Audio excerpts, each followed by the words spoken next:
এমন শক্তিশালী IELTS vocabulary শিখুন যেখানে এক অর্থের অনেক লেভেল আছে, ব্যান্ড 5 থেকে ব্যান্ড 9 পর্যন্ত, যা আপনার স্পিকিং কনফিডেন্স ও রাইটিং কোয়ালিটি বাড়াবে। এখন আমরা পার্ট 1 শুরু করব। প্রথমে ইম্পর্টেন্ট গুরুত্বপূর্ণ কোনো বিষয়ে স্মার্টলি কীভাবে ইংরেজি বলবো।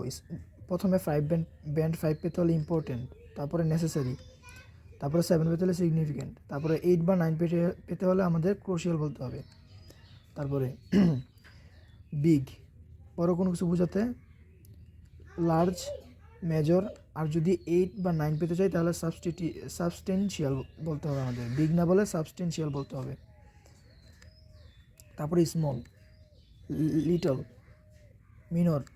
আর আমরা যদি স্মলকে যদি আমরা নেগলিজিবল বলি তাহলে আমরা ব্র্যান্ড 5 থেকে 8 অথবা 9 পয়েন্ট পেতে পারি। তারপরে গুড, ভালো কোনো কিছু বোঝাতে আমরা নাইস বলতে পারি, বেনিফিশিয়াল বলতে পারি, কিন্তু 8 বা 9 পেতে হলে আমাদের অ্যাডভান্টেজেস বলতে হবে।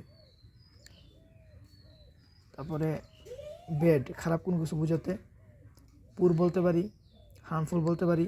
আর যদি 8 বা 9 পেতে চাই তাহলে ডেট্রিমেন্টাল বলতে হবে।